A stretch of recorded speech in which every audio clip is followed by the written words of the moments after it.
Apakah benar Israel mempunyai hak atas tanah Palestina seperti yang mereka klaim selama ini? Mari kita kembali ke 4.000 tahun yang lalu, tepatnya tahun 2000 sebelum Masehi. Tanah itu disebut Kanaan. Tapi siapakah sebenarnya orang Kanaan itu? Penduduk asli tanah tersebut adalah nenek moyang orang Arab, lebih tepatnya orang Lebanon dan Palestina saat ini. Ini adalah masa yang sama ketika Nabi Ibrahim pada tahun 1922 sebelum Masehi bermigrasi dari negerinya Ur ke Kanaan.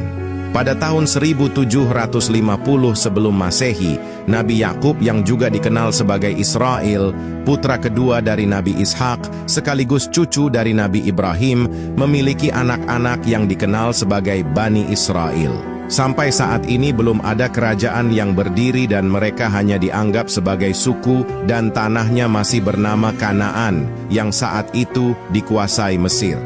Sekitar tahun 1500 sebelum Masehi, Nabi Musa datang dan mencoba memasuki Kanaan bersama Bani Israel namun gagal. Setelah Musa, Yosua, atau lebih dikenal dengan Nabi Yusha bin Nun, datang dan tinggal di Kanaan bersama bangsa Israel dan banyak nabi setelahnya seperti Nabi Daud dan Sulaiman. Pada tahun 1000 sebelum Masehi, kerajaan ini disebut Kerajaan Daud dan Solomon, yang memerintah dengan Yerusalem sebagai ibu kotanya.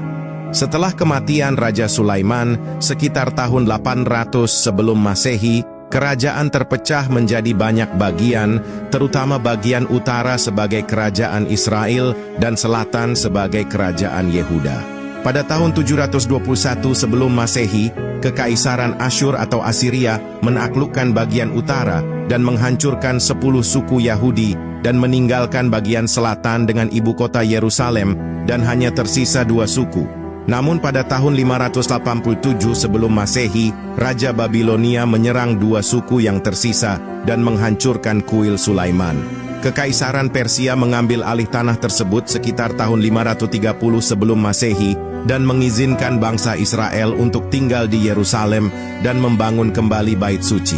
Mereka tinggal di sana di bawah kekuasaan Persia sampai Alexander Agung menaklukkan negeri itu. Pada tahun 50 sebelum Masehi, datanglah bangsa Romawi yang menaklukkan negeri itu. Pada waktu itulah Yesus atau Nabi Isa diutus ke Israel, tetapi mereka tidak pernah menerimanya. Bangsa Israel kemudian memberontak melawan Romawi, namun gagal dan banyak yang menjadi korban, sehingga mereka melarikan diri ke seluruh wilayah kekaisaran. Sekitar tahun 300 hingga 400 Masehi, agama Kristen menjadi dominan di daerah tersebut. Pada tahun 600 Masehi, Islam datang, dan Khalifah kedua, Umar bin Khattab menaklukkan Yerusalem, dan orang-orang Yahudi menyambut umat Islam, dan berharap kondisi mereka bisa lebih baik. Dan untuk pertama kalinya dalam sejarah, umat Islam, Kristen dan Yahudi hidup bersama dalam damai. Inilah yang sekarang kita kenal sebagai awal masa keemasan umat Yahudi. Sekitar tahun 1099, tentara salib mengambil alih Yerusalem.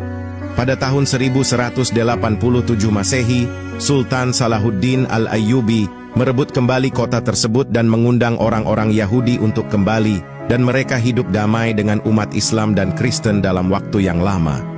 Semua ini berubah setelah Perang Dunia Pertama ketika Ottoman kehilangan kota Yerusalem.